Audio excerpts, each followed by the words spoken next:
Dear friends, ഇത് മലയാളം പ്രണയകഥകളാണ്. ഈ കഥയുടെ ആദ്യ ഭാഗം നിങ്ങൾ കണ്ടിട്ടില്ലെങ്കിൽ ആദ്യം അത് കണ്ടിട്ട് വരാൻ മറക്കരുതേ. കാരണം ഇന്നത്തെ ഭാഗം അതിൻ്റെ തുടർച്ചയാണ്. പിന്നെ വീഡിയോ ഇഷ്ടപ്പെട്ടാൽ ലൈക്ക് ചെയ്യാനും ചാനൽ സബ്സ്ക്രൈബ് ചെയ്യാനും നിങ്ങളുടെ കൂട്ടുകാർക്ക് ഷെയർ ചെയ്യാനും മറക്കരുത്. അപ്പോൾ കഥ തുടങ്ങാം. എൻ്റെ പേരിലാണോ അവർ വഴക്കിട്ടത്? അൻവി നിറഞ്ഞ കണ്ണുകളോടെ യാമിയെ നോക്കി. അല്ല, എൻ്റെ പേരിൽ. യാമി തൊണ്ടയിടറിയൊന്ന് പുഞ്ചിരിച്ചു. യാമിയുടെ പേരിലോ? എന്തിന്? അൻവി വല്ലാത്തൊരു സംശയത്തോടെ അമ്മയെ നോക്കി. എന്തിനെന്ന് ചോദിച്ചാൽ ഒരു വലിയ പ്രശ്നമുണ്ടായി. അതെന്താണെന്ന് എനിക്ക് അൻവിയോട് പറയാൻ കഴിയില്ല. എന്തായാലും സച്ചുവേട്ടനും ശിവയും വഴക്കിടണമെങ്കിൽ പ്രശ്നം എത്ര വലുതായിരിക്കണമെന്ന് അൻവിക്ക് തന്നെ ഊഹിക്കാലോ. തല്ലി കിട്ടിയ തൻ്റെ മുഖത്തെ പാടുകളും ചെറുതായി പൊട്ടിയ നെറ്റിയും ചുണ്ടും എല്ലാം നോവിൻ്റെ ചുളിവോടെ കണ്ണാടിയിൽ തൻ്റെ രൂപത്തെ നോക്കിക്കൊണ്ട് യാമി പറഞ്ഞു. ഇവിടെ ഇരിക്ക്, ഞാൻ മരുന്ന് വെച്ച് തരാം. കുഞ്ഞോൾ അവളെ പിടിച്ച് ബെഡിലേക്ക് ഇരുത്തി. ഏട്ടൻ യാമിയെ തല്ലിയോ? ഡെറ്റോൾ വെച്ച് മുറിവ് തുടച്ചു കൊടുക്കി കുഞ്ഞോൾ ചോദിച്ചു. ഇല്ല, ഇത് അയാൾ തല്ലിയതാ, യാമി മുറിവിലെ നീറ്റിൽ സഹിച്ചുകൊണ്ട് പറഞ്ഞു. ആര്? ഇവിടുന്ന് യാമിയെ പിടിച്ചു കൊണ്ടുപോയ ആ പോലീസുകാരനോ? അയാൾ ശരിക്കും യാമിയുടെ ആരാ? എൻ്റെ ആരുമല്ല, അച്ഛൻ്റെ ഫ്രണ്ടായിരുന്നു. ഇപ്പോൾ എൻ്റെ രണ്ടാനമ്മയുടെ ഭർത്താവും. യാമി ഒരു പുച്ഛത്തോടെ പറഞ്ഞു. സ്വത്തിന് വേണ്ടിയാണോ അവരെ യാമിയെ ഉപദ്രവിക്കുന്നത്? അപ്പോൾ മൊത്തം സ്വത്തും യാമിയുടെ അച്ഛൻ യാമിയുടെ പേരിലാണോ എഴുതി വെച്ചത്? അവർക്കൊന്നും കൊടുത്തില്ലേ? ഇല്ല, അച്ഛനെ ചതിച്ചതല്ലേ, പിന്നെ എങ്ങനെ കൊടുക്കാനാ? പക്ഷേ എല്ലാം അവർക്ക് തന്നെ കൊടുത്താൽ മതിയായിരുന്നു. എങ്കിൽ എൻ്റെ പിന്നാലെ ഇങ്ങനെ വരില്ലല്ലോ. യാമി വല്ലാത്തൊരു ഈർഷ്യത്തോടെ പറഞ്ഞു. എന്നാൽ യാമിയുടെ പേരിലുള്ളതൊക്കെ യാമിക്ക് അങ്ങ് കൊടുത്തൂടെ? എന്നിട്ട് എവിടെയാന്ന് വെച്ചാൽ സുഖമായിട്ട് ജീവിക്കാലോ. കുഞ്ഞോളൊരു കളിയായി ചോദിച്ചു. ഞാൻ കൊടുക്കും, അല്ലെങ്കിൽ തന്നെ എനിക്കെന്തിനാ അതൊക്കെ? എൻ്റെ അമ്മയ്ക്ക് വേണ്ടാതിരുന്ന ഒന്നും എനിക്കും വേണ്ടെന്ന് തന്നെയാണ്. പക്ഷെ ഭ്രാന്തുള്ള ഒരാളുടെ സൈൻ നിയമപരമായി നിലനിൽക്കില്ലല്ലോ. ഇനിയിപ്പോൾ ഭ്രാന്തില്ലെന്ന് വാദിച്ച് ജയിക്കാനാണെങ്കിൽ അതിനും വേണം വർഷങ്ങളുടെ നിയമയുദ്ധം. നേരിനും കാലത്തിനും ഏതെങ്കിലും കേസിൻ്റെ വിധി നമ്മുടെ കോർട്ട് നടത്തിയിട്ടുണ്ടോ? യാമി ഒരു നിശ്വാസത്തോടെ പറഞ്ഞതും അൻവി ഒന്ന് ചിരിച്ചു. അവൾ പറഞ്ഞത് ശരിയാണെന്ന് അവൾക്കും തോന്നി. ഇത്രയൊക്കെ എന്നോട് പറഞ്ഞില്ലേ, ഇനി അവിടെ നടന്ന ആ കാര്യം കൂടി എന്നോട് പറയോ പ്ലീസ്? കുഞ്ഞോളൊരു കള്ളഭാവത്തിൽ യാമിയെ നോക്കി ചോദിച്ചതും ഇത് ഞാൻ പ്രതീക്ഷിച്ചതാ എന്നൊരു ഭാവത്തിൽ യാമി അവളെ നോക്കി. പറയുന്നേ പ്ലീസ്, ഞാൻ ആരോടും പറഞ്ഞു കൊടുക്കില്ല. കുഞ്ഞോളൊരു അപേക്ഷ പോലെ പറഞ്ഞു. ഞാൻ പറയില്ല, യാമി ചെറിയ ചിരിയോടെ പറഞ്ഞു. അത്രയ്ക്ക് ഡിമാൻഡാണോ? കുഞ്ഞോളൊരു ചോദ്യഭാവത്തിൽ യാമി നോക്കി. എനിക്ക് ഡിമാൻഡൊന്നുമില്ല, പക്ഷേ അക്കാര്യം ഞാൻ പറഞ്ഞ ബാക്കി പ്രശ്നം ഈ വീട്ടിൽ വെച്ച് നടക്കും. ചിലപ്പോൾ പിണങ്ങി കിടക്കുന്ന നിൻ്റെ ആ ഏട്ടൻ വന്ന് എന്നെ തല്ലി കൊന്നെന്ന് വരെയിരിക്കും. അതെന്ത് പ്രശ്നം? അത്രയ്ക്ക് സീരിയസ്? കുഞ്ഞോൾക്കത് അറിയാതെ ഒട്ടും സമാധാനമില്ലാതെയായി. അതെ, പ്രശ്നം ഇത്തിരി സീരിയസ് ആണ്. പക്ഷേ അതെനിക്ക് മാത്രം. നിൻ്റെ ഏട്ടനത് അത്ര വലിയ കാര്യമൊന്നുമല്ല, യാമി ഒരു തമാശ രൂപേണ പറഞ്ഞു. കാര്യമായി എന്തോ സംഭവിച്ചിട്ടുണ്ടെന്ന് യാമിയുടെ അർത്ഥം വെച്ചുള്ള സംസാരം കേൾക്കെ കുഞ്ഞോൾക്ക് തോന്നി. യാമി അത് തുറന്നു പറയാത്ത പക്ഷം പ്രശ്നം എന്താണെന്ന് പറയാൻ അവനൊരാൾക്കും പറ്റൂ എന്നും കുഞ്ഞോൾക്കറിയാം. ഒന്നും മിണ്ടിയിട്ട് തന്നെ വർഷം ഒന്നാവാറായി. ഒന്നിലേക്കും ഇനിയൊരു തിരിച്ചുപോക്ക് ആഗ്രഹമുണ്ടെങ്കിൽ കൂടെ അത് വയ്യ. അതുകൊണ്ട് തന്നെ സച്ചുവിനോട് കാര്യങ്ങൾ ചോദിക്കണമെന്ന് കുഞ്ഞോൾ ഒരുപാട് ചിന്തിച്ചു. ഇങ്ങനെ വെറുതെ ആലോചിച്ച് കാട് കയറേണ്ട അൻവി. പ്രശ്നം എന്തായാലും അറിഞ്ഞാൽ നിന്റെ ആലോചനയും ടെൻഷനും കൂട്ടാമെന്നല്ലാതെ മറ്റൊന്നിനും കഴിയില്ല നിനക്ക്. ആലോചനയോടെ നിൽക്കുന്ന കുഞ്ഞോളെ നോക്കി ഒരു ചിരിയോടെ യാമി പറഞ്ഞു. അത് ശരിയാ, പ്രശ്നത്തിന് പരിഹാരം കാണാനൊന്നും എന്നെക്കൊണ്ട് കഴിയില്ല. പക്ഷേ എൻ്റെ ഏട്ടനും ആ ഒരാളും തമ്മിൽ വഴക്കിടുന്നത് ഈ ജന്മത്തിൽ ഒരിക്കലും സംഭവിക്കരുതെന്ന് ഞാൻ പ്രാർത്ഥിക്കുന്ന ഒരു കാര്യമാണ്. അങ്ങനെയൊന്നും സംഭവിച്ചിട്ടുണ്ടെങ്കിൽ അതെന്താണെന്ന് എനിക്കറിയണം. കുഞ്ഞോൾ ഒരു ചിരിയോടെ തന്നെ യാമിയോട് പറഞ്ഞു. അപ്പോൾ ആ ഒരാളെ ഇപ്പോഴും അൻവിക്ക് ഇഷ്ടമാണ്? യാമി ഒരു എത്തിനോട്ടത്തോടെ അൻവിയുടെ കണ്ണിലേക്ക് നോക്കി. എപ്പോഴും ഇഷ്ടമാണ്, വിട്ടുകൊടുക്കാൻ വിധിക്കപ്പെട്ടൊരിഷ്ടം. അൻവി നിറഞ്ഞ കണ്ണുകളോടെ ഒന്ന് പുഞ്ചിരിച്ചു കൊണ്ട് പറഞ്ഞു. യാമി.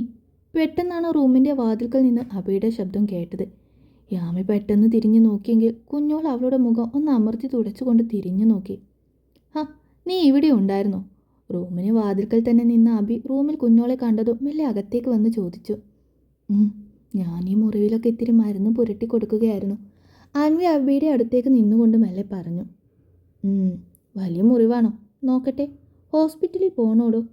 യാമയുടെ മുഖത്തേക്ക് നോക്കിക്കൊണ്ട് അബി ഗൗരവത്തോടെ ചോദിച്ചു. ഏയ് ഇല്ല, അത്രയൊന്നുമില്ല അബിയേട്ടാ, മരുന്ന് വെച്ചിട്ടുണ്ട്, ഇതിപ്പം മാറും. യാമി അവനെ നോക്കി ചെറിയൊരു ചിരിയോടെ പറഞ്ഞു. എനിക്ക് ബുദ്ധിമുട്ടാവുമെന്ന് കരുതിയാണെങ്കിൽ വേണ്ട യാമി, നമുക്ക് ഹോസ്പിറ്റലിൽ പോയി വരാം. അന്ന് ഞാനിവിടെ ഇല്ലാതെ പോയി, അതാ ഈ പ്രശ്നങ്ങളൊക്കെ ഉണ്ടായത്. കുഞ്ഞോള് വിളിച്ചപ്പോഴാണെങ്കിൽ ഫോൺ എൻ്റെ കയ്യിലും ഇല്ലായിരുന്നു, അതാ ഞാൻ. സോറിയടോ. അബി യാമിയെ നോക്കി ഒരു കുറ്റബോധത്തോടെ പറഞ്ഞു. ഏയ് അതൊന്നും കുഴപ്പമില്ല അബിയേട്ടാ, അച്ഛൻ മരിച്ചതിൽ പിന്നെ ഈ തല്ലൊക്കെ എനിക്ക് ശീലമാണ്. സത്യം പറഞ്ഞാൽ ഇന്നലെ എനിക്ക് കിട്ടിയ തല്ലിൻ്റെ വേദനയൊക്കെ മുതലും പലിശയും കൂട്ടുപലിശയും ചേർത്ത് ഇവിടുന്ന് പറഞ്ഞയച്ചാൽ കൊടുത്തിട്ടുണ്ട്. എന്തൊരു ദേഷ്യമാണെന്നറിയോ, അയാൾ ചത്തുപോയെന്ന് കരുതി ഞാൻ. യാമി ചെറിയൊരു ചിരിയോടെ പറഞ്ഞു. അതങ്ങനൊരു ടൈപ്പാണ്, തല്ലാനൊരു ശരീരം കിട്ടിയാൽ മതി, ഇടിച്ച് പിഴിഞ്ഞെടുത്തോളൂ. അബി ചെറിയൊരു ചിരിയോടെ യാമിയെ നോക്കി. അതൊന്നുമല്ല, എന്തെങ്കിലും കാര്യമുണ്ടെങ്കിൽ ഏട്ടൻ തല്ലിനും വഴക്കിനും നിൽക്കൂ, അല്ലെങ്കിൽ ഏട്ടൻ്റെ ദേഹം നോവണം. അബി നോക്കി കണ്ണു കൂർപ്പിച്ചു കൊണ്ട് കുഞ്ഞോള് പറഞ്ഞു. ഓ, ഏട്ടനെ പറഞ്ഞത് പെങ്ങൾക്ക് പറ്റിയില്ല കേട്ടോ യാമി. ഈ വീട്ടിൽ എന്ത് പ്രശ്നം ഉണ്ടായാലും ഇവളെൻ്റെ കൂടെ നിൽക്കും.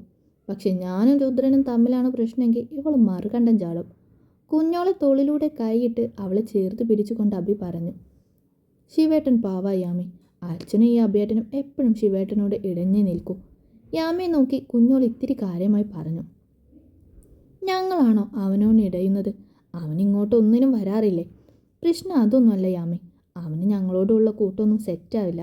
അതിനിടെ അപ്പുറത്തുള്ള ആ കേസില്ലാ വക്കീൽ മാത്രം മതി. ചെറുപ്പം തൊട്ടേ അങ്ങനെയാ, അവരുടെ ഇടയിൽ നമ്മളെ ഒന്നും കണ്ണിന് പിടിക്കില്ല. അബിയുടെ സംസാരത്തിൽ ആരോടും എന്തിനൊക്കെയോ ഒരു കുശുമ്പോ അസൂയയോ ഒക്കെ ഉള്ളതുപോലെ തോന്നി യാമിക്ക്. സച്ചുവേട്ടൻ കേസില്ലാ വക്കീലൊന്നുമല്ല. കുഞ്ഞോളൽപ്പം കെറുവോടെ അബിയെ നോക്കി. അല്ല, കൂട്ടക്കണക്കിന് കേസുള്ള സിറ്റിയിൽ ഏറ്റവും തിരക്കുള്ള വക്കീല അവൻ. നീ എന്തറിഞ്ഞിട്ടാ കുഞ്ഞോളെ? എൻ്റെ അഭിപ്രായത്തിൽ അവൻ ആ ശിവയെ എല്ലാ പ്രശ്നത്തിലും കൊണ്ടുപോയി ചാടിക്കുന്നത്, അബി ഒരിഷ്ടക്കേടോടെ പറഞ്ഞു. ഏയ്, പ്രശ്നത്തിൽ ചാടാൻ ശിവയ്ക്ക് പ്രത്യേകിച്ച് ഒരാളുടെ ആവശ്യമൊന്നുമില്ല. പിന്നെ എന്ത് പ്രശ്നം വന്നാലും സച്ചുവേട്ടൻ കൂടെ ചാടും. എനിക്കങ്ങനെയാണ് തോന്നിയത്. സച്ചുവിനെ പറഞ്ഞത് ഇഷ്ടപ്പെടാതെ മുഖം താഴ്ത്തി നിൽക്കുന്ന കുഞ്ഞോളെ നോക്കിക്കൊണ്ട് യാമി പറഞ്ഞു. എന്നാൽ ഞാൻ നിങ്ങളോട് തർക്കിക്കുന്നില്ല. അധികം വൈകാതെ ഈ അഭിപ്രായം മാറും. അപ്പോൾ നമുക്ക് ബാക്കി സംസാരിക്കാം. ഇപ്പം എനിക്ക് കുറച്ച് വർക്കുണ്ട്, അതൊന്ന് ചെയ്തു തീർക്കട്ടെ. താൻ വന്നെന്നറിഞ്ഞപ്പോൾ ഒന്ന് കാണാൻ വേണ്ടി വന്നതാ. കുറച്ചു നേരം റെസ്റ്റ് എടുക്ക്, ഓക്കെ? അബി യാമിയെ നോക്കി പറഞ്ഞുകൊണ്ട് മെല്ലെ റൂമിൽ നിന്നും പോയി. അബിയേട്ടന് പണ്ടേ സച്ചുവേട്ടന് ഇഷ്ടമല്ല, അതാ ഇങ്ങനെ. അബി പോയതും കുഞ്ഞോൾ യാമിയെ നോക്കി പറഞ്ഞു. ഇഷ്ടപ്പെടാതിരിക്കാൻ ഒരു കാരണം ഉണ്ടാവുമല്ലോ, അതെന്താ? നിങ്ങൾ തമ്മിൽ ഇഷ്ടത്തില്ല? യാമി ഒരു ചിരിയോടെ ചോദിച്ചു വന്നതും ആരെങ്കിലും കേട്ടെന്നൊരു വെപ്രാളത്തോടെ കുഞ്ഞോൾ പെട്ടെന്ന് യാമിയുടെ വാപ്പൊത്തി. പതുക്കെ, ഇതൊന്നും ഇവിടെ ആർക്കും അറിയില്ല, ശിവേട്ടന് മാത്രമേ അറിയൂ. കുഞ്ഞോളൊരു രഹസ്യം പോലെ പറഞ്ഞു. ആർക്കും അറിയില്ലേ? യാമി ചെറിയൊരു അത്ഭുതത്തോടെ ചോദിച്ചു. കഴിഞ്ഞ നിമിഷം വരെ സച്ചുവിൻ്റെയും മൻവിയുടെയും പ്രണയത്തിന് തടസ്സം അത് ഈ വീട്ടിലുള്ളവരാണെന്നായിരുന്നു അവൾ ഊഹിച്ചത്. അങ്ങനെയല്ലെങ്കിൽ പിന്നെ പരസ്പരം സ്നേഹിക്കുന്നവർ എങ്ങനെ പിരിഞ്ഞു? യാമിക്ക് സംശയമായി. അച്ഛനും ശിവേട്ടനും മാത്രമേ അറിയൂ, വേറെ ആർക്കും അറിയില്ല. അൻവി ഒരു രഹസ്യമായി തന്നെ അവളോട് പറഞ്ഞു. അപ്പോൾ പിന്നെ നിങ്ങൾ എങ്ങനെയാ പിരിഞ്ഞത്? യാമി സംശയത്തോടെ ചോദിച്ചു. ആ വക്കീൽ എന്നെ വേണ്ടെന്ന് പറഞ്ഞു. അൻവി നൊമ്പരം കലർന്നൊരു ചിരിയോടെ പറഞ്ഞതും യാമി അവളെ വിശ്വാസം വരാതെ നോക്കി.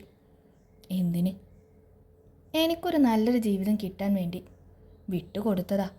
അതുകൊണ്ടെന്താ, നല്ല ഒന്നാന്തരം ഒരു ജീവിതം തന്നെ ദൈവം എനിക്ക് തന്നു. യാമി നോക്കി അത്രയും പറഞ്ഞുകൊണ്ട് കൂടുതലൊന്നും പറയാൻ കഴിയില്ലെന്നൊരു വിങ്ങലോടെ അവിടെ നിന്നും തിരിഞ്ഞു നടന്നു അവൾ. യാമി ആകെ മൊത്തം സംശയത്തോടെ കുഞ്ഞോളെ നോക്കി.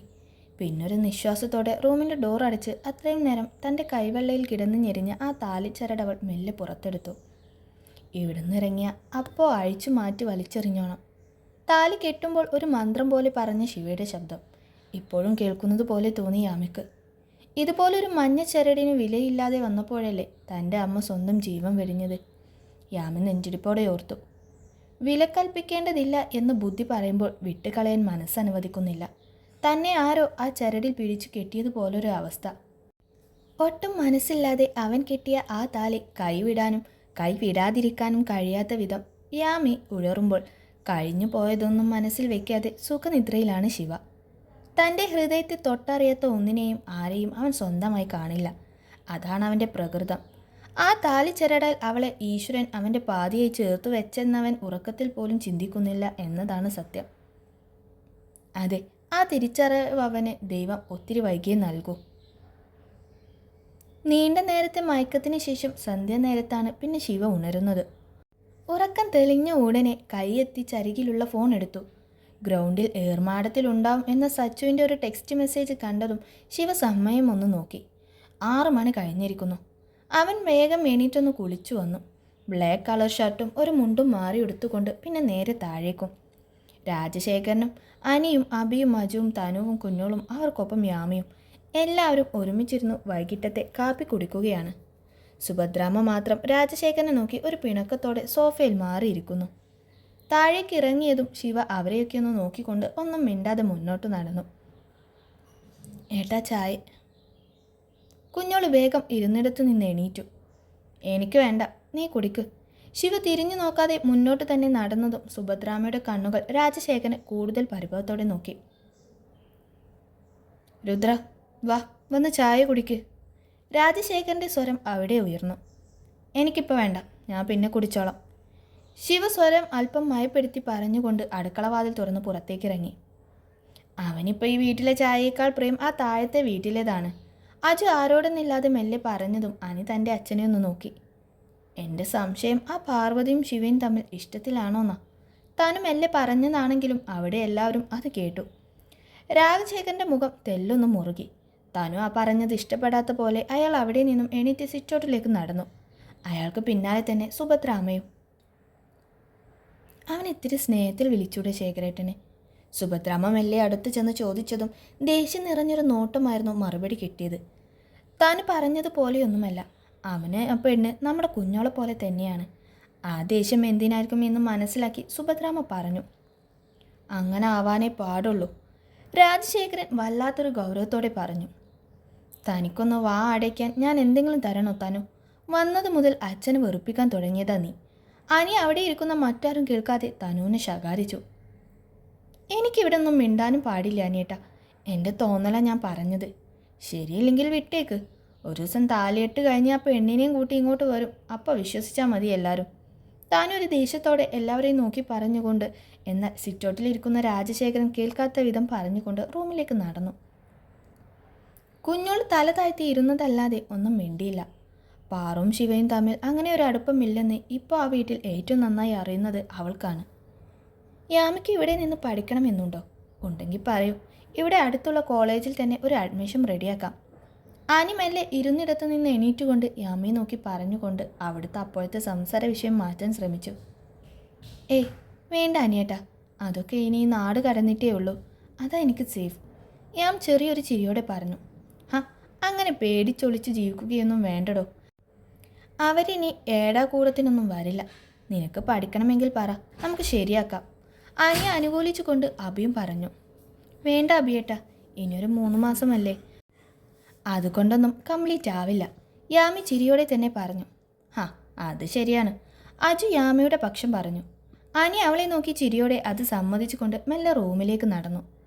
മുഖം വീർപ്പിക്കാൻ വേണ്ടി ഞാനൊന്നും പറഞ്ഞില്ലല്ലോ താനു. അച്ഛൻ്റെ ഇഷ്ടങ്ങളൊക്കെ നിനക്കറിയുന്നതല്ലേ. പിന്നെയും എന്തിനാ വെറുതെ പറഞ്ഞതാണോ ഞാൻ? അങ്ങനെ എന്തെങ്കിലും സംഭവിക്കും മുന്നേ എന്തെങ്കിലും ചെയ്ത് മുടക്കാനാണ് ഞാൻ പറഞ്ഞത്. അതെ, അതിങ്ങനെയാണല്ലോ പറയേണ്ടത്. അനി നേരെ ബെഡിലേക്ക് കിടന്നവളെ കെട്ടിപ്പിടിച്ചുകൊണ്ട് പറഞ്ഞു. എനിക്കിങ്ങനെ പറയാനേ അറിയൂ. അല്ലാതെ അനിയേട്ടനെ പോലെ യാമിക്ക് കോളേജിൽ പോകണോ, അഡ്മിഷൻ ഞാൻ ശരിയാക്കാം എന്ന് തേനൊലിപ്പിക്കാനൊന്നും അറിയില്ല. അനിയെ പിന്നിലേക്ക് തള്ളി കൊഞ്ഞനം കുത്തും പോലെ അവൾ പറഞ്ഞു. വേണ്ടാത്ത കാര്യത്തിന് കുശുമ്പ് കുത്തല്ലേ മോളെ.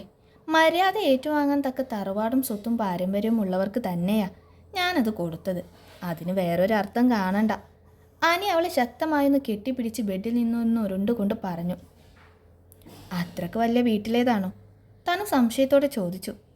പിന്നല്ലാതെ, വേണമെങ്കിൽ അവൾക്ക് പഠിക്കാനുള്ള കോളേജ് സ്വന്തമായി ഒരെണ്ണം ഉണ്ടാക്കാം, അനി ചിരിയോടെ പറഞ്ഞു. അത്രയ്ക്കൊക്കെ ഉണ്ടെങ്കിൽ പിന്നെ എന്തിനാ അവൾ ഇവിടെ ഇങ്ങനെ കഴിയുന്നത്? താനും വീണ്ടും സംശയത്തോടെ അവനെ നോക്കി. അതിൽ ചെറിയ പ്രശ്നങ്ങളൊക്കെ ഉണ്ട്. ഇവിടെ അച്ഛന് ഞങ്ങൾ 4 പേരുണ്ടെങ്കിൽ അവളുടെ അച്ഛന് അവൾ ഒറ്റൊന്നേ ഉള്ളൂ. എല്ലാം അവളുടെ പേരില. നശിപ്പിക്കാനും തകർക്കാനും ഷെയർ ചോദിക്കാനും ഒന്നിനും വേറെ ആരും വരില്ല. അതുപോലെ തന്നെ അവളെ സംരക്ഷിക്കാനും ആരുമില്ല. അതാണിവിടെ കഴിയുന്നത്. പിന്നെ ഏറ്റവും പ്രധാനപ്പെട്ട കാര്യം, അവളുടെ പേരിലത്ര സ്വത്തുക്കൾ ഉണ്ടെങ്കിലും അതിൽ നിന്നൊരു 5 രൂപ എടുക്കണമെങ്കിൽ അവളുടെ കഴുത്തിൽ താലി കെട്ടിയവൻ കൂടെ വേണം. ശരിക്കും അവനാണ് രാജാവ്. തെങ്ങിൻ തോപ്പുകൾക്കിടയിലൂടെ വലിയ ഗ്രൗണ്ടിലേക്ക് കയറിയ ശിവയുടെ കണ്ണുകൾ ഒരു വലിയ മരത്തിന് ചുവട്ടിലായി അല്പം ഉയർത്തിക്കെട്ടിയ ഏറുമാടത്തിനുള്ളിലേക്കാണ്. ഗ്രൗണ്ടിൽ കളിക്കുന്ന കുട്ടികളെ നോക്കിയിരിക്കുകയാണ് സച്ചു. നേരം ഇരുട്ടി തുടങ്ങിയത് കൊണ്ട് തന്നെ കുട്ടികളുടെ ആവേശം ഒത്തിരി കൂടുതലാണ്. നീ ഇതെവിടെയായിരുന്നടാ? ഞാനീ ഇരിപ്പിക്കാൻ തുടങ്ങിയിട്ട് നേരം എത്രയാണെന്ന് വല്ല വിചാരമുണ്ടോ നിനക്ക്? ശിവയെ കണ്ടതും സച്ചു അല്പം ദേഷ്യത്തോടെ ചോദിച്ചു. ഒന്ന് കിടന്നതേ ഓർമ്മയുള്ളൂ, ഇപ്പോഴാ കണ്ണു തുറന്നത്. സച്ചുവിൻ്റെ അടുത്തേക്ക് ഇരുന്നു കൊണ്ട് ശിവ തീർത്തും അലസമായി പറഞ്ഞു. ഓ, പെണ്ണ് കെട്ടിയ ക്ഷീണമാവും. സച്ചു ഇടങ്കണ്ണിട്ട് അവനെ നോക്കിക്കൊണ്ട് പറഞ്ഞു. ഓ, അങ്ങനെ ക്ഷീണിക്കാൻ വേണ്ടിയുള്ള കെട്ടൊന്നും ഞാൻ കെട്ടിയിട്ടില്ല. ഇനിയിപ്പോൾ അഥവാ ക്ഷീണിച്ചാലും കെട്ടിച്ച നീയെ ക്ഷീണിക്കൂ, ഞാൻ ക്ഷീണിക്കില്ല. സച്ചുവിൻ്റെ അരയിൽ നിന്നും സിഗരറ്റ് പാക്ക് എടുത്ത് അതിൽ നിന്നൊരു സിഗരറ്റ് എടുത്ത് ലൈറ്റർ വെച്ച് കത്തിച്ചു കൊണ്ട് പറഞ്ഞു. അതല്ലെങ്കിലും അങ്ങനെ വരൂ. ആ പെണ്ണ് നിന്നെ എന്ത് ചെയ്തിട്ടാടാ നീ അവളോട് വെറുതെ ദേഷ്യപ്പെട്ടെ? സത്യം പറയാലോ, ഇന്ന് നീ അവളോട് പെരുമാറിയത് വളരെ മോശമായിട്ടാണ്. ചെയ്യുന്നത് സഹായമാണെങ്കിൽ കൂടി നിന്റെ ഭാവം അത് ക്രൂരമായി തോന്നി. നിനക്കങ്ങനെ പലതും തോന്നും. നിന്റെ ഒരൊറ്റൊരാളെ കൊണ്ടാ ഇതെല്ലാം സംഭവിച്ചത്. ആ മറ്റവനെ കുളിപ്പിച്ച് കിടത്തി അവളെയും കൊണ്ടിങ്ങ് വരാനുള്ളതിന് പകരം അവൻ്റെ ഒരു വക്കീല് പണി ചെയ്യേണ്ടിടത്ത് അത് ചെയ്യുക തന്നെ വേണം. ആ തള്ളയുടെയും മറ്റേൻ്റെയും സംസാരം കേട്ടില്ലേ? നീ വെൽ പ്ലാനിങ് ആടാ. അവർ യാമിക്ക് 10 വയസ്സുള്ളപ്പോൾ തന്നെ അവളെ മെൻ്റലി ഓക്കെ അല്ല എന്നൊരു രീതിയിൽ കാര്യങ്ങൾ അവരെത്തിച്ചില്ലേ? അവളുടെ അച്ഛനെ വരെ അവരത് വിശ്വസിപ്പിച്ചില്ലേ? അപ്പോൾ അവരുടെ ക്രിമിനൽ മൈൻഡ് ഒന്ന് ആലോചിച്ച് നോക്ക്. നമ്മൾ അവളെ എങ്ങനെ വീട്ടിൽ കൊണ്ടുവന്നാലും നിയമത്തിൻ്റെ ഫുൾ സപ്പോർട്ടോടെ അവരവളെ തിരികെ കൊണ്ടുപോകും. ഇതാവുമ്പോൾ ഇന്നു മുതൽ നിനക്കല്ലാതെ മറ്റൊരാൾക്കും അവളുടെ മേലൊരു അവകാശമില്ല. കുറേ അനുഭവിച്ചതല്ലേടാ, പാവം എങ്ങനെയല്ലോ രക്ഷപ്പെട്ടോട്ടെ. ശിവ പുകച്ചുകൊണ്ടിരുന്ന സിഗരറ്റ് വാങ്ങിയൊന്ന് പുകച്ചുകൊണ്ട് സച്ചു കാര്യമായി പറഞ്ഞു. എന്നെ കുടുക്കിയിട്ട് വേണം നിനക്ക് അവളെ രക്ഷപ്പെടുത്താൻ അല്ലേ? ശിവ മെല്ലെ മലർന്ന് കിടന്നുകൊണ്ട് അവനോട് ചോദിച്ചു. നിന്നെ ഞാൻ കൊടുക്കോടാ തിണ്ടി. അവൾക്ക് എന്താ ഒരു കുഴപ്പം? രാജശേഖരൻ്റെ മോൻ ശിവരുദ്ധിനെ എന്തുകൊണ്ടും ചേരുന്നവൾ തന്നെയല്ലേ അവള്. കാണാൻ കൊള്ളാം, അറിഞ്ഞിടത്തോളം സ്വഭാവം കൊള്ളാം. പിന്നെ ആരും ഒരു കണക്കും ചോദിച്ചു വരാത്ത നിങ്ങൾക്കും നിങ്ങളുടെ മക്കൾക്കും സുഖമായിട്ട് ജീവിക്കാൻ വേണ്ടത് അവളുടെ പേരിലുണ്ട്. നിന്റെ അച്ഛനൊന്നും തന്നില്ലെങ്കിൽ പോലും സുഖസുന്ദരായി തനിക്ക് ജീവിക്കാം. നിന്നെ ഞാൻ മൊത്തത്തിൽ സെറ്റിലാക്കിയില്ലേ? എന്നെ നീ അങ്ങനെ സെറ്റിലാക്കണ്ട. അവളുടെ തന്ത ഉണ്ടാക്കിയിട്ട് കിട്ടിയിട്ട് വേണ്ട ഈ ശിവയ്ക്ക് മുന്നോട്ട് ജീവിക്കാൻ. അതുകൊണ്ട് ഉള്ളതൊക്കെ അവൾ തന്നെ എടുത്തോട്ടെ. പിന്നെ കാണാൻ കൊള്ളാവുന്നതൊന്നും അല്ല ഒരു പെണ്ണിൻ്റെ ഗുണം. അത് സ്വഭാവത്തിൽ വേണം. തരക്കേടില്ലാത്ത കോലവും സ്വഭാവവും ഒക്കെ അവൾക്കുണ്ടെങ്കിലും എൻ്റെ ഭാര്യയ്ക്ക് വേണ്ട ഒരു ഗുണവും ഞാൻ അവൾക്ക് കണ്ടിട്ടില്ല. അതുകൊണ്ട് അവിടെ അത് കഴിഞ്ഞു. വിവാഹം രജിസ്റ്റർ ചെയ്ത പോലെ തന്നെ എൻ്റെ മോൻ ഡിവോഴ്സിനുള്ള കാര്യങ്ങളും നോക്ക്. ഇരിക്കുന്നിടത്ത് നിന്ന് ചാടി ഇറങ്ങിക്കൊണ്ട് ശിവ പറഞ്ഞതും സച്ചു അവനൊരു സംശയത്തോടെ നോക്കി. നിനക്ക് ശരിക്കും ഈ ബന്ധത്തിൽ താല്പര്യമില്ലേ ശിവ? സച്ചു അവൻ്റെ പിന്നാലെ നടന്ന് അല്പം കാര്യമായി ചോദിച്ചു. എന്ത് താല്പര്യം? എനിക്കൊരു താല്പര്യവും ഇല്ല. ശിവ സച്ചുനെ നോക്കി ഒരു ചിരിയോടെ പറഞ്ഞു. അതെന്താടാ, നല്ല കുട്ടിയല്ലേ യാമി? ശിവയുടെ തോളിൽ പിടിച്ചവനെ തൻ്റെ നേർക്ക് പിടിച്ചു നിർത്തിക്കൊണ്ട് അവൻ ചോദിച്ചു. നല്ലതാണോ വേടക്കാണോ എന്നൊന്നും അല്ല സച്ചു പ്രശ്നം. എനിക്ക് വേണ്ട ഒരു കല്യാണവും കുടുംബവും കുട്ടികളും. ഇതൊന്നും എൻ്റെ മൈൻഡിലേ ഇല്ലാത്ത കാര്യങ്ങളാണ്. എനിക്കിങ്ങനെ നടക്കാനാണ് ഇഷ്ടം. അങ്ങനെ നടന്നാൽ മതി. ശിവ ഒരു ഒഴുക്കൻ മട്ടിലങ്ങ് പറഞ്ഞുകൊണ്ട് മുന്നോട്ട് നടന്നു. അപ്പോൾ അന്ന് ഞാനും കുഞ്ഞോളും ഇങ്ങനെ നിൽക്കുന്നോണ്ടാ നീ മൂത്ത് നരക്കുന്നതെന്ന് പറഞ്ഞതോ? സച്ചു ദേഷ്യത്തോടെ ചോദ്യത്തോടെയും ശിവയെ നോക്കി. ഓ, അപ്പോൾ പൊന്നുമോൻ എന്നെ മൂത്ത് നരയ്ക്കാതെ സംരക്ഷിക്കാനാണ് അല്ലേ? ശിവ ഒരു അവലക്ഷണ ഭാവത്തോടെ സച്ചുനെ കണ്ണുരുട്ടി നോക്കിക്കൊണ്ട് ചോദിച്ചു. ഏയ്, അങ്ങനെയല്ലടാ. സ്വത്ത്, സ്വഭാവം, സൗന്ദര്യം എല്ലാം ഒത്തുണങ്ങിയ ഒരു കുട്ടിയെ കണ്ടപ്പോൾ ചെറുതായി ഒന്ന് സംരക്ഷിക്കാതിരിക്കാനായില്ലെന്ന് എനിക്ക്. അതാ. സച്ചു ഒത്തിരി വിനയത്തോടെ പറഞ്ഞു. തൽക്കാലം എന്നെ സംരക്ഷിക്കാനുള്ള നീക്കമൊന്നും എൻ്റെ മോന് വേണ്ട. പകരം ഇപ്പോൾ ഈ സംരക്ഷണത്തിൽ നിന്നൊന്ന് ഒഴിവാക്കി തന്നാൽ മതി. എത്രയും പെട്ടെന്ന് പറ്റുമോ അത്രയും പെട്ടെന്ന് വേണം. ഇതിപ്പോൾ നിന്നോടുള്ള സ്നേഹം കൊണ്ട് അല്പം സൗമ്യമായി ഞാൻ പറയുന്നതാണ്. അവിടെ സംഭവിച്ചതൊക്കെ വീട്ടിലറിഞ്ഞൊരു പ്രശ്നമാവുന്നതിന് മുന്നേ പറഞ്ഞത് നടന്നില്ലെങ്കിൽ എൻ്റെ പെങ്ങളെ കേട്ടാൽ ഞാൻ വേറെ ചെക്കനെ നോക്കും. പറഞ്ഞില്ലെന്ന് വേണ്ട. സച്ചുവിൻ്റെ വീട്ടിലേക്കുള്ള ഇറക്കം ഇറങ്ങിക്കൊണ്ട് ശിവ അല്പം കാര്യമായി തന്നെ സച്ചുവിനോട് പറഞ്ഞു. രക്ഷിക്കാനാണെങ്കിൽ കൂടി 2 പേരുടെയും ജീവിതം വെച്ച് ഇങ്ങനെ ഒരു കാര്യം ചെയ്യേണ്ടിയിരുന്നില്ല എന്ന് തോന്നി സച്ചുവിന്. കുറച്ചേറെ ദേഷ്യപ്പെട്ടാലും താലി കെട്ടിയാളെ സ്നേഹിക്കാതിരിക്കാൻ കഴിയില്ലെന്നൊരു വിശ്വാസമുണ്ടായിരുന്നു. പക്ഷേ ശിവയുടെ കാര്യത്തിൽ അതൊരിക്കലും സംഭവിക്കില്ലെന്നും ഇന്ന് യാമയുടെ കഴുത്തിൽ അവൻ കെട്ടിപ്പടുത്ത താലി അഴിച്ച് വലിച്ചെറിയാൻ പറഞ്ഞപ്പോൾ വ്യക്തമായി. നീ പിന്നെ യാമയോടൊന്നും സംസാരിച്ചില്ലേ? വീട്ടിലെല്ലാവരും എന്തു പറയുന്നു? അച്ഛൻ നിന്നോട് മിണ്ടിയോ? ഞാൻ ആരോടും സംസാരിക്കാനൊന്നും നിന്നില്ല. പിന്നെ അച്ഛൻ മിണ്ടി. എന്ത്? ഒരാലോചനയോടെ പറയുന്ന ശിവയെ നോക്കി സച്ചു സംശയത്തോടെ ചോദിച്ചു. കഴിക്കാൻ വിളിച്ചു. ശിവ തീർത്തും അലസമായി പറഞ്ഞുകൊണ്ട് സച്ചുവിൻ്റെ വീടിൻ്റെ ഉമ്മറത്തേക്ക് കയറിയിരുന്നു. ഇപ്പോൾ സമയം 7 മണിയൊക്കെ ആയിട്ടുണ്ട്. എന്നിട്ട് നീ കഴിച്ചോ? സച്ചു അവനടുത്തായി നന്നേയിരുന്നു. ഇല്ല, കഴിച്ചോളം എന്ന് പറഞ്ഞ് ഞാൻ ഇറങ്ങിപ്പോന്നു. അകത്ത് നിന്നും അവരുടെ അടുത്തേക്ക് വന്ന പാറുവിനെ ഒന്ന് നോക്കിക്കൊണ്ട് ശിവ പറഞ്ഞു നിർത്തി. 2 കട്ടനിങ്ങെടുത്തേ പാറു. സച്ചു അവനെ നോക്കി ഒന്ന് മൂളിക്കൊണ്ട് പാറുവിനോട് പറഞ്ഞു. കട്ടനെടുക്കാനായി പാറു തിരിച്ചകത്തേക്ക് തന്നെ കയറി. യാമയോട് സംസാരിച്ചില്ലേ നീ? ചേടാ, ഞാൻ എന്തിനാ അവളോട് സംസാരിക്കുന്നത്? പറയാനുള്ളതൊക്കെ ഞാൻ നിന്റെ മുന്നിൽ വെച്ച് തന്നെ പറഞ്ഞിട്ടുണ്ട്. അതിൽ കൂടുതലൊന്നും പറയാനില്ല. പിന്നെ അവളോട് സംസാരിച്ചിരിക്കലല്ലേ എൻ്റെ ജോലി. ശിവ വല്ലാത്തൊരരിശത്തോടെ സച്ചുവിനെ നോക്കി. ഡാ, നടന്ന കാര്യങ്ങളൊക്കെ നിനക്കൊരു പ്രശ്നമേ ആവില്ല. അതുപോലെ ആയിരിക്കില്ല അവൾക്ക്. അതൊരു പെണ്ണ. കഴുത്തിൽ താലി വീണ കെട്ടിയവൻ തന്നെ, അതും അന്ത് കെട്ടിയ ദിവസം തന്നെ അഴിച്ചു വലിച്ചെറിയാൻ പറഞ്ഞപ്പോൾ അത് അവൾ അങ്ങനെ അഴിച്ചു വലിച്ചെറിഞ്ഞിട്ടുണ്ടെങ്കിൽ അത് മനസ്സുണ്ടായിട്ടൊന്നും ആവില്ല. സഹായിച്ചവനൊരു ഭാരമാവരുത് എന്ന് ചിന്തിച്ചത് കൊണ്ടാ ഇങ്ങനെയൊക്കെ സംഭവിച്ചെന്ന് കരുതി നീ അവളോടിങ്ങനെ ഇടഞ്ഞു നിൽക്കുന്നത് എന്തിനാ? നിന്നെപ്പോലെ തന്നെ സംഭവിച്ചതിലൊന്നും അവൾക്കും യാതൊരു പങ്കും ഇല്ലല്ലോ. അല്പം മയത്തിൽ നിൽക്കടാ. കെട്ടിയ സ്ഥാനം ഏതായാലും കൊടുക്കില്ലെന്നത് തീരുമാനിച്ചു. ഒരു ഫ്രണ്ടായി കണ്ടൂടെ? ഇനി ഫ്രണ്ടാവണം എന്നൊന്നുമില്ല. നീ ഇങ്ങനെ വെറുതെ ചാടിക്കടിക്കുന്നത് പോലെ പെരുമാറാഞ്ഞാൽ മതി. പാറു കൊണ്ടുവന്ന കട്ടൻ കുടിച്ചുകൊണ്ട് സച്ചു അത്രയും കാര്യമായി പറഞ്ഞു. സിനിമയിലും സീരിയലും ഒക്കെ കാണും പോലെ ആദ്യം സൗഹൃദം, പിന്നെ മെല്ലെ പ്രണയം. ഇതായിരിക്കും വക്കീലിൻ്റെ ഈ ഉപദേശത്തിൻ്റെ ഉദ്ദേശശുദ്ധി അല്ലേ? ശിവ ചുണ്ടിൽ തെളിഞ്ഞു വന്നൊരു കളിയാക്കി ചിരിയോടെ ചോദിച്ചു. എന്തേ, നല്ല ഉദ്ദേശമല്ലേ? തൻ്റെ മനസ്സിലിരിപ്പ് 8 നിലയിൽ പൊട്ടിയെന്ന യാതൊരു ഭാവവും മുഖത്ത് വരാതെ കാര്യമായി തന്നെ സച്ചു ചോദിച്ചു. പിന്നെ ഡാ മോനെ, അങ്ങനെ ഒരു പെണ്ണിനോട് അടുത്ത് ഇടപഴകി എന്ന് കരുതി അവളോട് പ്രേമം തോന്നണമെങ്കിൽ 500 എണ്ണമെങ്കിലും ചുരുങ്ങിയത് ലിസ്റ്റിലുണ്ടാകും. അതുകൊണ്ട് അവളോട് എനിക്ക് പ്രേമം തോന്നും, ഞങ്ങൾ കുടുംബവും കുട്ടികളുമായി സന്തോഷത്തോടെ ജീവിക്കും എന്നൊരു തോന്നൽ. അത് വേണ്ട, നിരാശപ്പെടും. തമാശ രൂപയാണെങ്കിലും ശിവ ഒരറപ്പോടെ പറഞ്ഞു. ശരി, ആ ആഗ്രഹം ഞാൻ ഇന്നിവിടെ അവസാനിപ്പിച്ചു.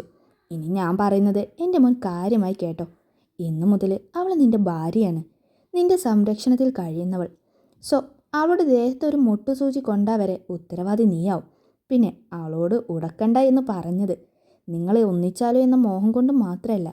നിനക്കെതിരെ അവളൊരു പെറ്റീഷൻ ഫയൽ ചെയ്ത ഊരിപ്പോരാൻ കുറച്ച് ബുദ്ധിമുട്ടാണ്. അതുകൂടെ ഓർത്തിട്ടാ ഞാൻ പറഞ്ഞത്. അവളോട് അല്പം മയത്തിലിടപെടാൻ. നടന്നതൊന്നും വീട്ടിൽ ആരും അറിഞ്ഞിട്ടില്ല. നീ വെറുതെ അവളെ ചൊടിപ്പിച്ച പെണ്ണ് കയറി എല്ലാവരോടും പറഞ്ഞെന്ന് വരും. അപ്പം അതും എൻ്റെ മോന് പണിയാണ്. അതുകൊണ്ട് ഡിവോഴ്സ് കിട്ടുന്നത് വരെ നമ്മുടെ നിലനിൽപ്പിന് മോശമാകുന്ന ഒന്നും അവൾ ചെയ്യാതെ നോക്കണം. മനസ്സിലായോ? സച്ചു കാര്യങ്ങൾ വ്യക്തമായി പറഞ്ഞു കൊടുത്തതും ശിവ ഒരൽപ്പം ആലോചനയോടെ മെല്ലെ തലയാട്ടി. എന്നാൽ ഇവരുടെ രണ്ടാളുടെയും സംസാരം കേട്ട് നിന്ന പാറു അവരെന്താ ഇത്ര കാര്യമായി പറയുന്നത്, ഒന്നും എവിടെയും മനസ്സിലാവുന്നില്ലല്ലോ എന്നൊരു സംശയഭാവത്തോടെ അവരെ നോക്കി നിന്നു. ശിവേട്ടൻ്റെ കല്യാണം കഴിഞ്ഞു? പാറു പെട്ടെന്ന് ചോദിച്ചപ്പോഴാണ് 2 പേരും അവളുടെ മുന്നിൽ നിന്നാണ് ഇത്രയും സംസാരിച്ചത് എന്നൊരു ബോധം വന്നത്. ആര് പറഞ്ഞു? ഏത് കല്യാണം? നീ എന്താടി പറയുന്നത്? സച്ചു അവളെ കളിയാക്കിക്കൊണ്ട് ചോദിച്ചു. ഏട്ടൻ ഇപ്പോൾ പറഞ്ഞില്ലേ അവൾ ശിവേട്ടൻ്റെ ഭാര്യയാണ്, പെറ്റീഷൻ കൊടുത്താൽ ശിവേട്ടൻ പെടുമെന്നൊക്കെ. ആരാ ഈ അവള്? പാറു 2 പേരെയും നോക്കി സംശയത്തോടെ തന്നെ നിന്നു. എപ്പോ? ഞാൻ അങ്ങനെ പറഞ്ഞു? നീ കേട്ടോടാ. സച്ചു അങ്ങനെയൊന്നും പറഞ്ഞില്ലേ എന്നൊരു ഭാവത്തിൽ ശിവയെ നോക്കി. ഹേയ്, ഞാൻ കള്ളം പറയണ്ട, ഞാൻ ശരിക്ക് കേട്ടതാ. ആ പെണ്ണ് ശിവേട്ടൻ്റെ ഭാര്യയാണ് എന്ന് പറഞ്ഞത് വ്യക്തമായി കേട്ടു. പറ, ഏത് പെണ്ണാ അത്? ശിവ എന്തോ പറയാൻ വന്നതും പാറുവിൻ്റെ ചോദ്യത്തിന് വല്ലാതെ മൂർച്ച കൂടി. ഓ, അത് ഞങ്ങൾ നാടകത്തിൻ്റെ കഥ പറഞ്ഞതല്ലേ അല്ലേടാ? നീ അതപ്പോഴേക്കും കാര്യമായി എടുത്തോ? അയ്യേ. സച്ചു കട്ടൻ വലിച്ചു കുടിച്ചുകൊണ്ട് ഉമ്മറപ്പടയിൽ നിന്ന് ചാടിയിറങ്ങി. ഒപ്പം ശിവയും. നാടകമോ? അപ്പോൾ നിങ്ങൾ ക്ലബ്ബിൽ കൊല്ലം നാടകമാണോ ഗാനമേളയാണെന്ന് പറഞ്ഞിട്ട്? പാറു അവർക്കൊപ്പം മുറ്റത്തേക്ക് ഇറങ്ങിക്കൊണ്ട് രണ്ടുപേരെയും സൂക്ഷിച്ചു നോക്കി. ഹാ, ഗാനമേളയുണ്ടടി, അതിൻ്റെ കൂടെ ഒരു നാടകം കൂടെ സംഘടിപ്പിച്ചാലോ എന്ന് ആലോചിക്കുന്നത്. നിന്റെ ചേട്ടൻ്റെ കയ്യിൽ നല്ലൊരു കഥയുണ്ട്. കഥയുടെ പേര് വവ്വാലിനെ കൊന്ന സിംഹം. ശിവ മുണ്ട് മടക്കി കുത്തി പാറുവിനെ നോക്കി പറഞ്ഞു. അയ്യേ, അതെന്ത് പേരാ? ഇതിലാണോ ഭാര്യയും പെറ്റീഷനൊക്കെ ഉണ്ടെന്ന് പറഞ്ഞത്? പാറു അയ്യേ എന്നൊരു ഭാവത്തിൽ ശിവയെ നോക്കി. എടി, വവ്വാൽ എന്ന് പറയുമ്പോൾ അത് ശരിക്കും വവ്വാലല്ല, കറുത്ത കോട്ടിട്ട ഒരു മനുഷ്യ വവ്വാൽ. കാട്ടിൽ സുഖസുന്ദരമായി വിലസി നടക്കുന്ന ഒരു സിംഹത്തിനെ പിടിച്ച് ഒരു കല്യാണം കഴിപ്പിക്കുന്നു. പാവം സിംഹം നിസ്സഹായനായി ജീവിതം നശിച്ചു നാരണക്കല്ലെടുത്ത് നിൽക്കുന്നു. അങ്ങനെ തൻ്റെ ജീവിതം നശിപ്പിച്ച ആ വവ്വാലിനെയും കൊന്ന് സിംഹം നിയമത്തിന് മുന്നിൽ കീഴടങ്ങുന്നതാണ് കഥ. എങ്ങനെയുണ്ട്? ചെരുപ്പിട്ട് മുന്നോട്ട് നടക്കുന്ന സച്ചുവിനെ ഒന്ന് നോക്കിക്കൊണ്ട് ശിവ പാറുവിനോട് കഥ പറഞ്ഞു. ഒപ്പം അവനും ചെരുപ്പിട്ടു. എനിക്കിഷ്ടായില്ല. എന്ത് കഥയാണ് ഇത്? പൊട്ട കഥ. ശിവേട്ടന് നല്ല കഥ വേണമെങ്കിൽ എന്നോട് പറഞ്ഞൂടായിരുന്നോ? ഞങ്ങളെ മലയാളം ഡിപ്പാർട്ട്മെൻറ്റിലെ സാറിൻ്റെ കയ്യിൽ നല്ല കഥകളൊക്കെ ഉണ്ട്, ഞാൻ ചോദിച്ചു വാങ്ങിച്ചു തന്നേനെ. ഏട്ടനെ തെല്ലിഷ്ടക്കേടോടെ നോക്കിക്കൊണ്ട് പാറു ശിവയോട് പറഞ്ഞു. കേട്ടിട്ട് എനിക്കും വലിയ ഇഷ്ടമായിട്ടൊന്നും ഇല്ലടി മോളെ. ആ, മുഴുവൻ കേട്ട് നോക്കട്ടെ, എന്നിട്ട് ഞാൻ പറയാം മലയാളം ഡിപ്പാർട്ട്മെൻറ്റിലെ സാറിൻ്റെ കഥ വേണോ വേണ്ടേ എന്ന്. പാറുവിൻ്റെ കവളിൽ ഒന്ന് തട്ടി കാര്യഭാവത്തിൽ പറഞ്ഞുകൊണ്ട് ശിവ സച്ചുവിൻ്റെ പിന്നാലെ നടന്നു. എങ്ങോട്ടാ? ഷാപ്പിലേക്കോ അതോ ജംഗ്ഷനിലേക്കോ? സച്ചു തിരിഞ്ഞു നോക്കാതെ ചോദിച്ചു. ഷാപ്പിലേക്ക്. ശിവ സച്ചുവിനെ കടന്ന് മുന്നിൽ നടന്നുകൊണ്ട് പറഞ്ഞു. പെട്ടെന്നാണ് സച്ചുവിൻ്റെ ഫോൺ റിങ് ചെയ്തത്. അറിയാത്തൊരു നമ്പർ കണ്ടതും സച്ചു അല്പം ഗൗരവത്തോടെ കോൾ അറ്റൻഡ് ചെയ്ത് ഫോൺ കാതോട് ചേർത്തു. ഹലോ. സച്ചു ഒരു കാര്യഭാവത്തോടെ ഹലോ പറഞ്ഞു. ശിവേട്ടൻ അടുത്തുണ്ടെങ്കിൽ കുറച്ചപ്പുറത്തേക്ക് മാറി നിന്നേ. ഒട്ടും പ്രതീക്ഷിക്കാതെ കുഞ്ഞോളുടെ സ്വരം കാതിൽ കേട്ടതും സച്ചു മുന്നോട്ട് നടക്കാനാവാതെ അങ്ങനെ നിന്നുപോയി. ആരാടാ? ശിവ മുന്നോട്ട് നടന്നുകൊണ്ട് തന്നെ ചോദിച്ചു. നോക്കട്ടെ, നീ നടന്നോ, ഞാനിതാ വരുന്നു. സച്ചു തൻ്റെ ഞെട്ടൽ മറച്ച് ശിവയെ നോക്കി കൈ ഉയർത്തി കാണിച്ചുകൊണ്ട് വിളിച്ചു പറഞ്ഞു. അനു. ശിവ മുന്നോട്ട് നടന്നതും സച്ചു വല്ലാത്തൊരു സന്തോഷത്തോടെ വിളിച്ചു. മറുപുറം മൻവിയുടെ കണ്ണുകൾ നിറയുകയും അതേസമയം മുഖഭാവം അല്പം ഗൗരവത്തിലാകുകയും ചെയ്തു. അനു. സച്ചു ചിരിയോടെ വീണ്ടും വിളിച്ചു. ഇന്ന് യാമയെ വിളിക്കാൻ പോയപ്പോൾ ശരിക്കും എന്താ സച്ചുവേട്ട നടന്നേ? തൻ്റെ ഈ കോൾ സച്ചുവിൻ്റെ മനസ്സിനെ മറ്റു ചിന്തകളിൽ ഒന്നും എത്തിക്കരുതെന്ന തിടുക്കത്തോടെ അൻവി ചോദിച്ചു. എന്ത് നടക്കാൻ? സച്ചു സംശയത്തോടെ ചോദിച്ചു. ദേ, എന്നോട് കള്ളം പറയാൻ നിൽക്കണ്ട സച്ചുവേട്ടാ. എനിക്കറിയാം അവിടെ എന്തൊക്കെയോ പ്രശ്നം നടന്നിട്ടുണ്ട്. അതെന്തായാലും എനിക്കറിയണം. അൻവി കട്ടായം പോലെ പറഞ്ഞതും സച്ചു ചെറുതായി പുഞ്ചിരിച്ചു. പ്രശ്നമൊക്കെ നടന്നു, പക്ഷെ ആരോടും പറയാൻ പറ്റില്ല. കേൾക്കാൻ ഏറെ കൊതിക്കുന്നൊരു സ്വരം ഇങ്ങനെ കാതിൽ കേൾക്കെ ഏറെ സന്തോഷത്തോടെ സച്ചു അടുത്തുള്ള മരത്തിലേക്ക് ചാഞ്ഞു നിന്നുകൊണ്ട് പറഞ്ഞു. എന്നോട് പറയാൻ പറ്റില്ലേ? അൻവി അല്പം ചൊടിയോടെ തന്നെ ചോദിച്ചു. പറ്റുമോ? താഴ്ന്നു കിടന്നൊരു ചില്ലയിൽ നിന്നും ഒരില പൊട്ടിച്ചു കൊണ്ടവൻ ഒരു ചിരിയോടെ ചോദിച്ചു. എനിക്കറിയണം. അവൻ്റെ ആ കാമുകഭാവം മനസ്സിൽ കണ്ടുകൊണ്ടവൾ മെല്ലെ പറഞ്ഞു. ഹൃദയം എന്തിനോ വിങ്ങുന്നത് പോലെ തോന്നുന്നുണ്ട് അവൾക്ക്. ഫോണിലൂടെ എന്തായാലും പറയാൻ പറ്റില്ല. സച്ചു കൂടുതൽ ഭംഗിയിൽ ചിരിച്ചു. എന്ത് പറയണമെന്നറിയാതെ അൻവി ഒരു മൗനത്തിലേക്ക് വീണുപോയി. അല്ല, എനിക്ക് നിർബന്ധമൊന്നുമില്ല, പ്രശ്നം അറിയണമെങ്കിൽ മതി. ആ മൗനം അറിഞ്ഞതും സച്ചു പറഞ്ഞു. ഞാൻ വരാം. അൻവിയുടെ പതിഞ്ഞ സ്വരം കാതിൽ കേട്ടതും സച്ചു കൂടുതൽ മനോഹരമായി പുഞ്ചിരിച്ചു. എപ്പോ? അവൻ ചിരിയോടെ ചോദിച്ചു. ഉച്ചയ്ക്ക്. അൻവി പറഞ്ഞുകൊണ്ട് കോൾ പെട്ടെന്ന് കട്ട് ചെയ്തു. ഇനിയൊരിക്കലും മോഹിക്കാൻ പാടില്ലാത്തതെന്തോ ഹൃദയം കൊതിച്ചു പോകുന്നതറിയേ അവളുടെ മിഴികൾ. സാഗരങ്ങളായി ഹൃദയത്തിൽ നിറഞ്ഞു നിന്ന പ്രണയസാഗരം.